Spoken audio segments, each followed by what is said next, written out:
Hello दोस्तों, आज हम देखने जा रहे हैं भारत के एक फाउंडिंग फादर्स को, जो कि एक फ्रीडम फाइटर और पॉलिटिकल एक्टिविस्ट एंड लीडर हुआ करते थे, जिन्होंने भारत देश को यूनिफाई कराया, एक उसको यूनिटी दिलाई। वो अपने ऑर्गेनाइजेशन स्किल्स की वजह से पूरी इंडिया में जाने जाते हैं। वो चाणक्य की डिप्लोमेटिक स्किल्स और शिवाजी के करेज के कॉम्बिनेशन थे। बड़े डिसीजंस टाइमली लिया करते थे और स्ट्रॉन्ग इम्पैक्ट होता था उनके डिसीजंस का। बहुत ही इफ़ेक्टिव थे वो। हाँ दोस्तों, हम बात कर रहे हैं लौह पुरुष सरदार पटेल जी की। चलिए आज हम देखते हैं कि उनकी पर्सनैलिटी से हम क्या सीख सकते हैं।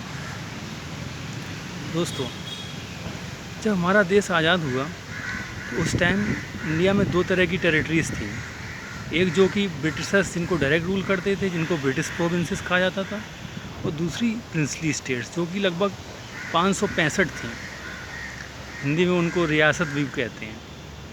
तो इन दो तरह से इंडिया डिवाइडेड था।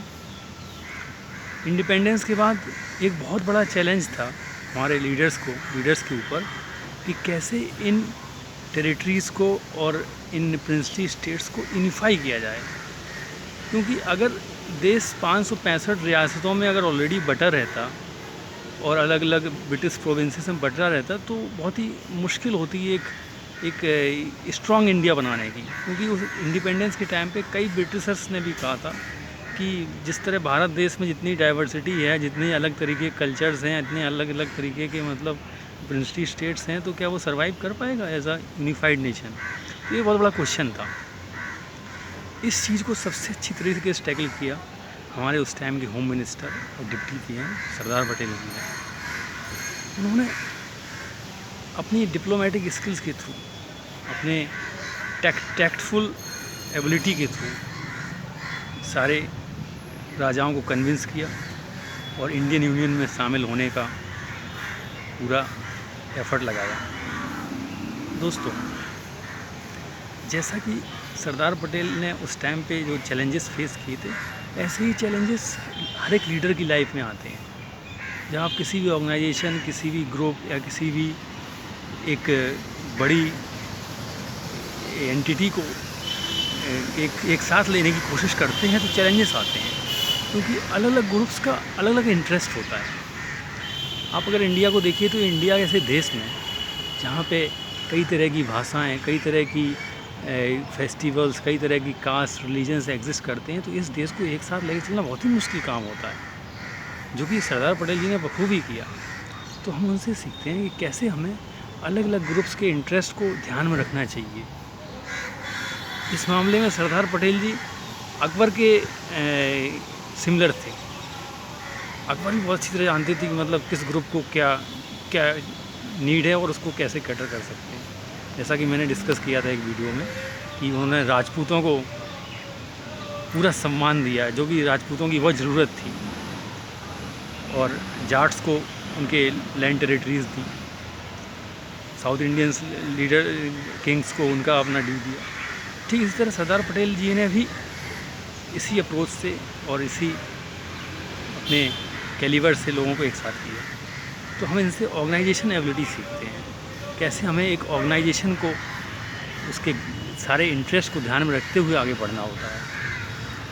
हाँ दोस्तों, तो दूसरी जो सरदार पटेल जी ने जो बहुत ही बड़ा काम किया था वो था, इन्होंने इंडियन सिविल सर्विसेज को और मजबूत किया, जिसको हम आज ऑल इंडिया सर्विसेज कहते हैं। दोस्तों, ऑल इंडिया सर्विसेज हमारे देश में 3 हैं: Indian administrative service IAS, Indian police service IPS और इंडियन फॉरेस्ट सर्विस। पटेल जी के टाइम पे केवल 2 थी, IAS और IPS। IFS आपकी 1976 में बाद में जो है ऐड हुई है। तो ऑल इंडिया सर्विसेज का कॉन्सेप्ट जो है वो ये है कि देश को एक साथ बांधे रखना, एक यूनिफॉर्म सर्विसेज की वजह से जो डायरेक्टली सेंटर का स्टेट से कनेक्शन रहता है और सेंटर का होल्ड रहता है, जिससे कि कंट्री यूनिफाई रहता है। तो इस चीज़ से हमें सीखने को मिलता है कैसे हमें अपने एक देश को एकजुट रखने के लिए, एक साथ रहने के लिए एक सिनर्जी ज़रूरी होती है, एक यूनिफॉर्मिटी ज़रूरी होती है। तो ठीक इसी तरह हम अपने लाइफ में भी जब भी किसी ऑर्गेनाइजेशन या किसी बड़े लेवल पे काम करते हैं तो हमें चाहिए कि एक सिंगल यूनिफाइड कमांड हो। अगर रूल्स एक जैसे होते हैं, सिमिलर गाइडलाइंस होती हैं, तो आसान रहता है उनको समझना और उनसे कनेक्ट कर पाना। तो दोस्तों, आज हमने ये चीज़ देखी, तो अगले सेशन में हम एक बड़े लीडर के साथ और डिस्कशन करेंगे। Thank you.